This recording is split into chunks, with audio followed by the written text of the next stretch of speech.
And let's go. Phoenix versus Karma. Game number 2, everyone. We are on bands this time around. Pretty classic as well. We got the 39th and the 35th Air Assault band. And it's Phoenix on his home turf. It's not just the map he picked, which he has a 100% win rate on. It's also him playing 8 infantry this time. Karma left it open. Phoenix got the first pick. And it's Karma on a division he's good with, but it's not quite the standard of his. The 79th Guards Tank Corps. A really solid division as well, though. So it's gonna be an interesting hot match, I'm for sure. And yeah, let's get this going. Phoenix versus Karma. Should be a lot of fun. I'm sure of that. Like, no matter the outcome. Game number 1 already was an absolute show. Phoenix fighting tooth and nail.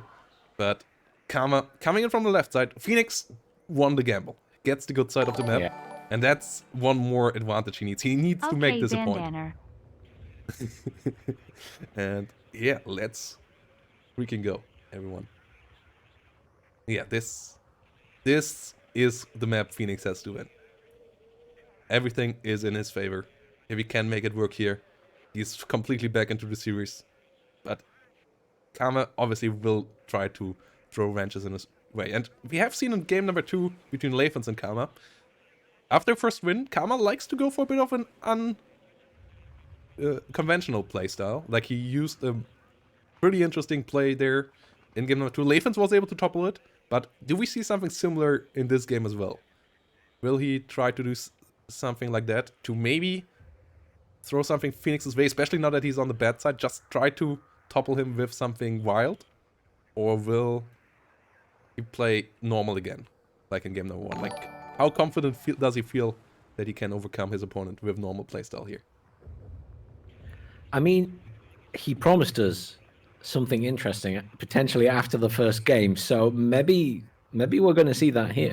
Although, as you say, it's not a favorite map for him at all. So maybe he will fall back to his known strategies that he can play out in a sensible manner, shall we? Yeah. Phoenix, sure. Gonna bring in a good amount of forces here. Like, yeah, gets M113 Dragon Scouts, gets the ACAF. Interesting to see the M113 Dragon next to the ACAF, both bringing in Scouts. Like, yeah, it's an even cheaper vehicle, but the ACAF for sure is the scarier of both. But I guess as a combo they can work out. They're gonna spread out nicely. We don't see the M113 Dragon quite that often. No, I'm surprised. I mean, he obviously has its uses, but not something I've seen much at all. I mean, the M150 obviously a staple now of the game. Yes. With the tow launch. M150 ACAF, like those recon vehicles, one of the strengths of 8th. They're all a bit slow. That's their one issue, but against a non-forward deployment division like 79th, it shouldn't be too much of a biggie. So M150s still should get into places. And yeah, CV instantaneously from Phoenix as well. Makes sense. Those +3 rear zones can get you a nice point advantage. And if Phoenix can get a point advantage on this map, and Karma is forced to be the aggressor, it is really annoying to be the aggressor on Karma's side of things. So, yeah, Phoenix will try to get that advantage as big as possible, it seems. Gets another M150 out here. And I would expect Phoenix to play as classic as possible here. Just try to feel comfortable, try to get it in, show that you can overcome Karma with normal play, and get that for yourself as well. Like, knowing that you don't have to rely on cheese is one of the big relaxations you can get in a series like that. Winning a normal game, like, winning a cheese is nice because it gets you the point, but winning a normal game is so much better for the mental. And yeah, as it shows you, like, yeah, you don't have to rely on it. Cheese still can be an option, and I think if we would have seen a win of Phoenix in game number 1, we would have seen a cheese here now, just to try to get to that 2-0. It's a classic staple of esports. Like, in StarCraft, we see that quite often as well. If you already ahead, and then you just try to throw something like that your opponent's way. And then if they don't counter it, they then have to worry about even more strategies in game number 3, and you are up 2-0. And if they counter it, you just lost the cheese. Losing a cheese doesn't hurt too much, but he can't afford that right now. So he will just play standard, I think. Coop on the other side. And yeah, it's going to be a classic AA setup again from Kama. Will we see... Okay, I think this is a similar thing to what we saw in game number 1. Coops, Enosas, and Strellas to set up for his SU-25s. So we will see SU-25 spam from Kama. I feel pretty comfortable to say that right now. And I wonder what Phoenix counterplay will be. Double Eyehawk for the start? Like, I would have thought, yeah. My initial thought was at least 2 for the start, definitely. Because we all know that there's going to be SU-25s coming out very early. Yeah. Yeah, 2 S... And 79th has seed, which is a bit annoying. Like, that's one of the things that you don't have to worry when playing 39th. One of the few things you don't have to worry about when you play against 39th is that they don't have seed. The MiG-27 seed in 79th is actually a pretty solid one, as it also can be used to gun down things. So, like, if you have line of sight on the enemy AA, you can make them turn it off, and then you just kill it with the gun of the MiG-27 in a gun run. So, something that Phoenix has to be somewhat careful of. But yeah, I wonder how much AA we will see from Phoenix. Like, anything below an Eyehawk and 3 pivots would be an underinvestment. Like, 2 Eyehawks would be even better. 2 Eyehawks, 2 pivots, I feel like would be the start to go for. Air is hard to bring in. F-16's relatively unreliable. As Lathan's pointed out earlier, they only have a Vulcan, which is not quite on par. And yeah. I mean, he talked earlier. We will see Eyehawks. Question is how many. I hope. Yeah, Eyehawk is here. Will we only see one? And what is the other units accompanying them? Also, by the way, guys, Match Arena still open. If you feel like these guys gave you a lot of entertainment, feel free to give back. You don't even have to pay directly. Doing the sponsor quests, just like Georgi Zhukov did, just visiting some websites on Lucid Sound, visiting the websites over here of Power A, adds 20 cents per website visited. You don't have to pay anything, just have to visit them. Don't have to buy anything, don't have to sign up for anything, just visit the websites, adds 20 cents here to the prize pool. If anyone in the chat would do that right now, that's 80 cents per person, that's $100 extra to the prize pool, guys. We would easily burst the $800 stretch goal that we have out here. And yep, check it out. Match Arena chat's in the link. Do that maybe just before the game starts, as afterwards Second you might not Eyehawk have is the time. down. So yeah, Strellas, Osas, Coops, and now a bit of infantry, a couple of TO-55s. Think double Eyehawk. Okay, we have it. Yeah. Yeah, that is important. I would accompany that with a pivot, as one Eyehawk hit, especially if it is a side hit, combined with a pivot usually is enough. Otherwise you need 2 Eyehawk connections to the SU-25 to get the kill potentially, which is a bit harder to rely upon. Pivots always hit at least a bit. Eyehawks not necessarily. But I like that we have solid amount of A. Like, this is a sound decision against any SU-25 divisions in the hands of Kama. I'm a bit sad that we didn't see a nerf of the SU-25s this week. That we didn't see another hotfix. Hopefully that comes around next week or so. As yeah, the SU-25 for sure at the moment a bit nasty. But we will... Yeah. It will be adjusted. Like, yeah, Nugent knows about it. We just sadly didn't get a hotfix this week, as they're busy with a lot of other things. And yeah, M150s in the front. Good amount of M150s and ACAFs in the south. M60s coming around. Okay, so I think it will stay at 2 Eyehawks with supply trucks. Maybe investing into an F-16 first minute as well. Like, if you micro them correctly, they can still be scary with their long-range missiles. They at least deal 6 damage per hit, so like more around 4 damage per hit against the SU-25, but it's still a decent amount of damage. Just have to be careful to not go too close. And the issue, obviously, is that Karma has MiG-31s. So investing too much into airplanes would be a major mistake here as Phoenix. I don't think you can rely on that to win this game. Like A-10s and F-16s have to be really careful against the amount of good AA plus MiG-31s that you can get on the side of Karma. And you don't really need it to win, you just need to shut down the Su-25 play here. And that will be the big question.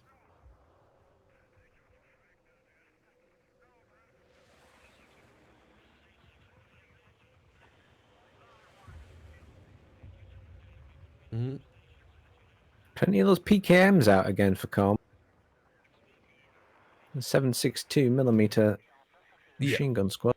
Yeah, I mean, he is just wanting to hold the line early on. So he gets with cheap units everywhere. Ooh, or is he? What? TADU. Is he not going for an Su-25 start? I expected him to go for an Su-25 start. Oh, wow. But I think he pivoted out of that now.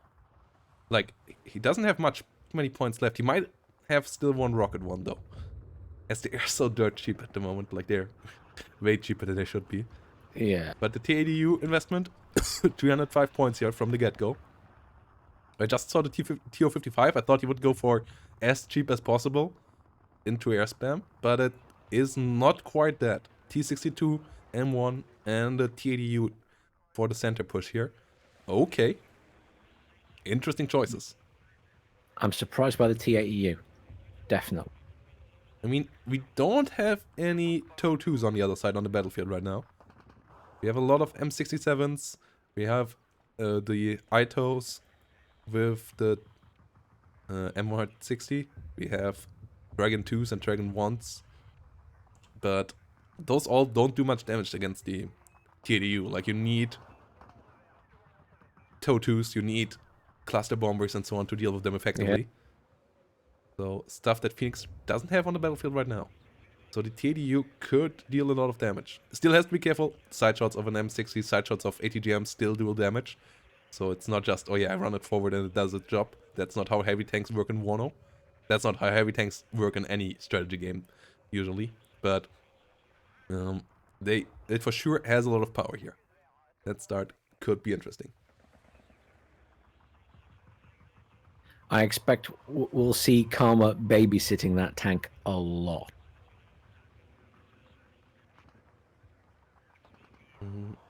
Yeah, I would expect him to do as well. And I mean, he did really well in the tanks fights in game number 1, so trying to rely on this in game number 2, maybe not a bad option.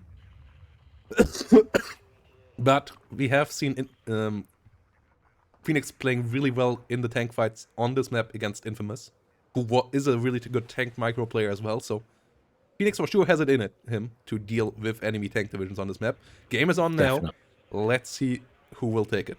Karma on red in the left side, bringing in 79th. Phoenix in blue, bringing in his OG 8th infantry.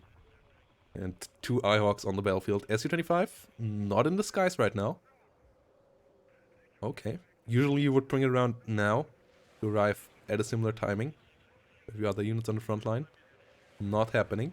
So, yeah, no scout helicopters either. So it's Karma maybe faking out his opponent here as the Ihawks come up. But the Ihawks will be helpful in the long run.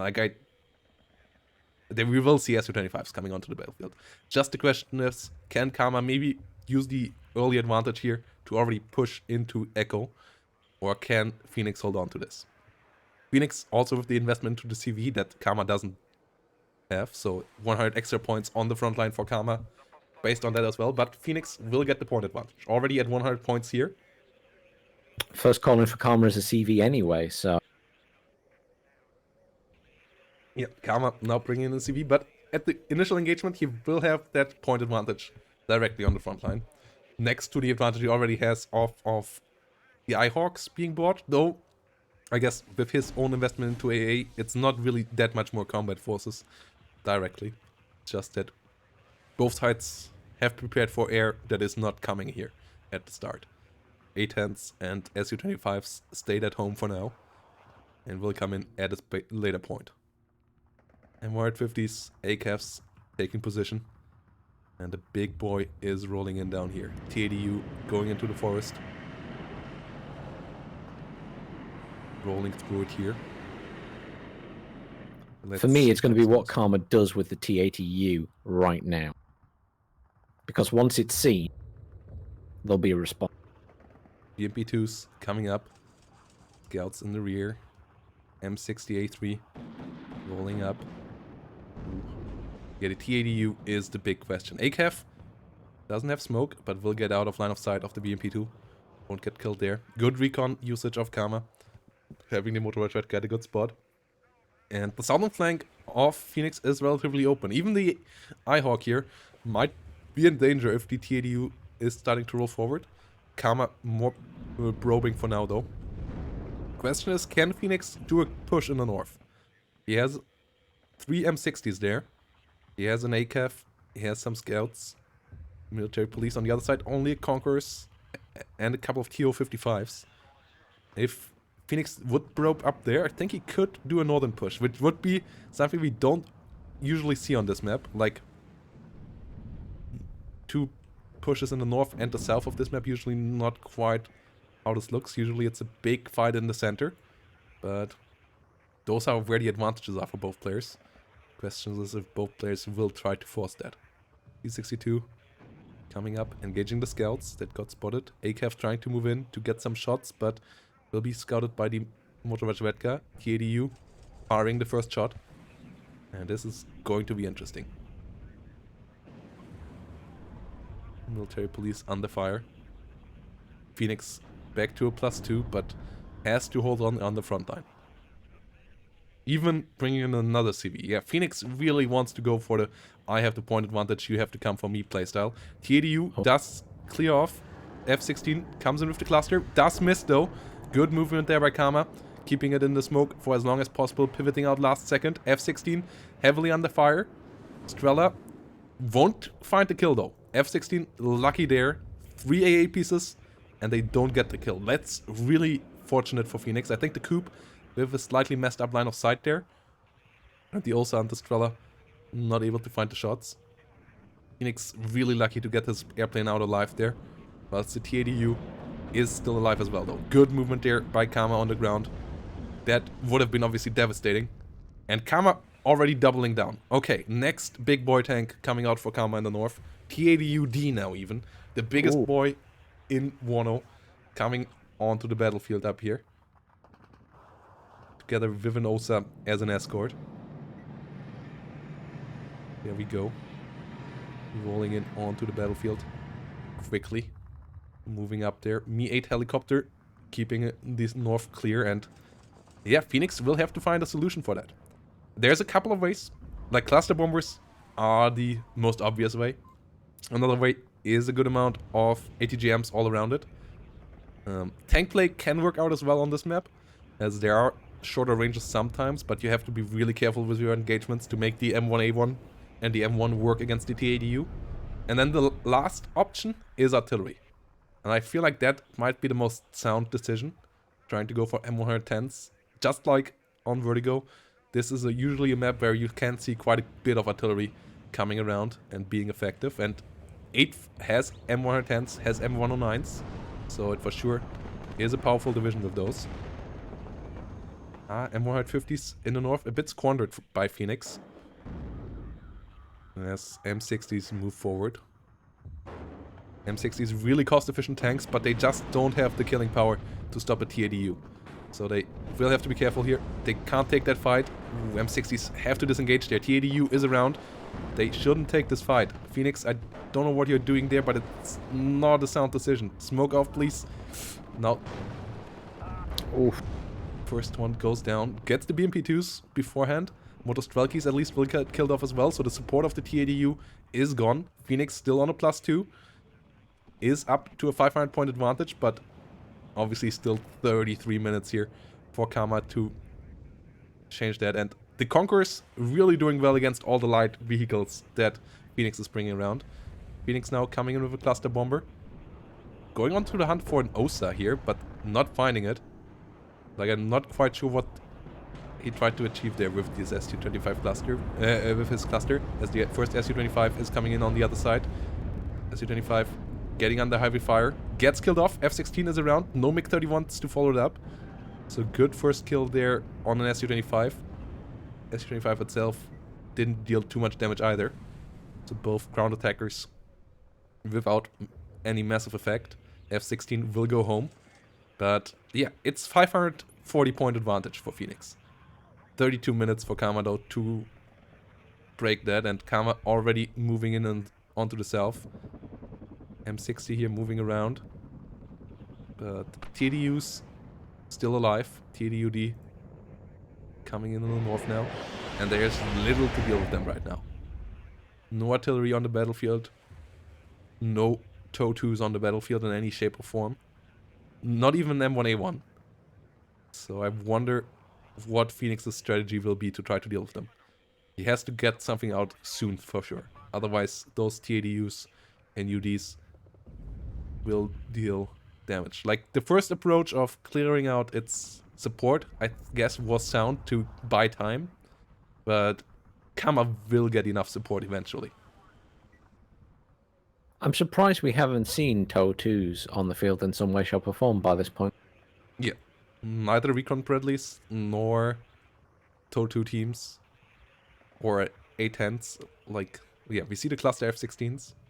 Decent planes, but they have a dive, which makes them really good when they see their target, because the target can't move away when it's locked on. Like, you can't sidestep like against cluster bombers that drop high. But on the other side, you have to be on target, otherwise you just miss, because the area it covers is pretty small. So with smoke play and then moving around the smoke, you can dodge them pretty easily usually, and Kama showed us in a masterclass how to do that twice already.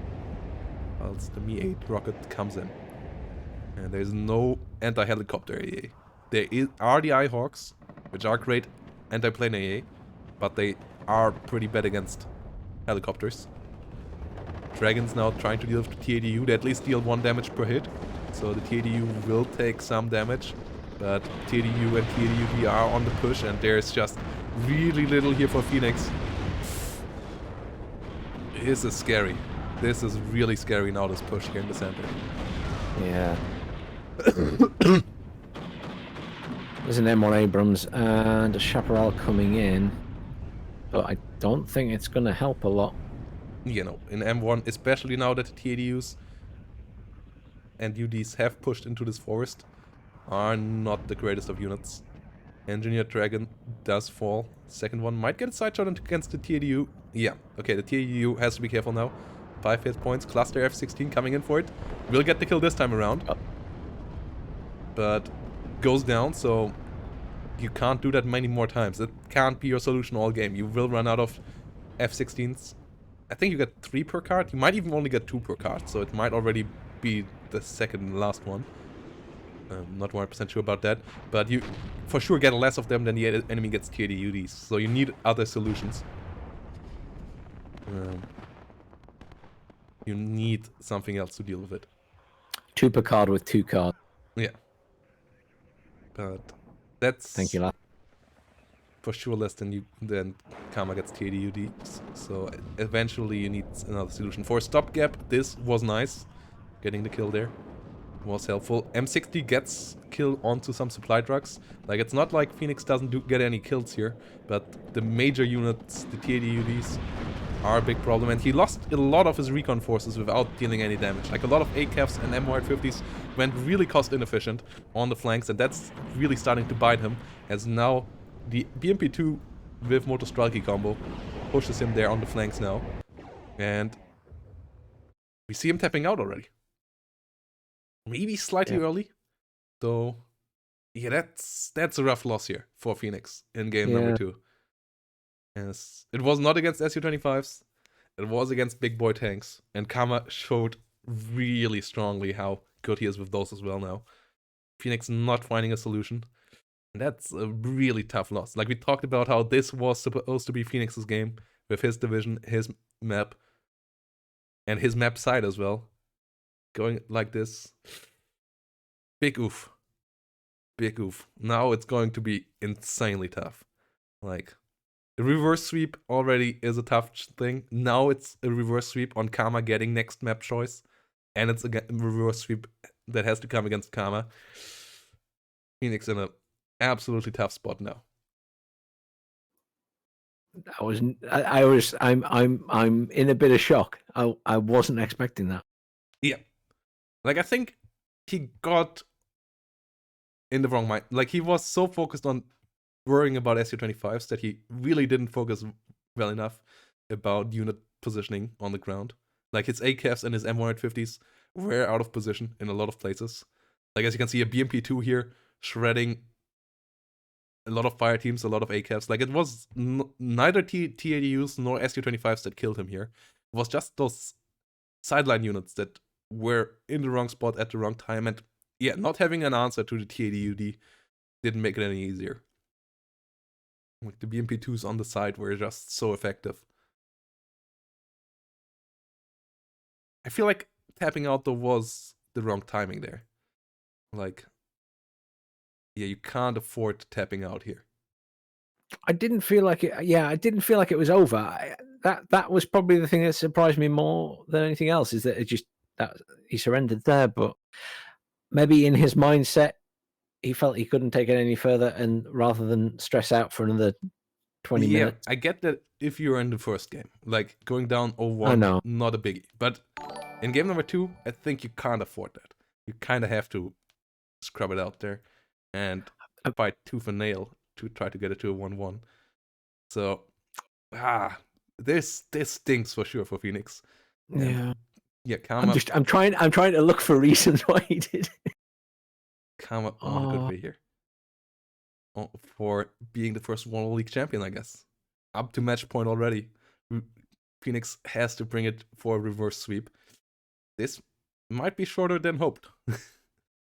As this game number 2 was pretty clear and pretty clean. And Karma didn't cut any corners. It was a just straightforward BMP2 TDU push. Like, nothing fancy there about the strategy. And he just outclassed Phoenix heavily on the ground there. Yeah, it was an early tap out. Like, yes, he was down a good bit, but yeah, 700 points is rough, but it's not a gap that never has been closed before in history. Like, has it been closed against Karma? I'm not sure, but I feel like you had to try there. And he was still ahead on points, so don't know.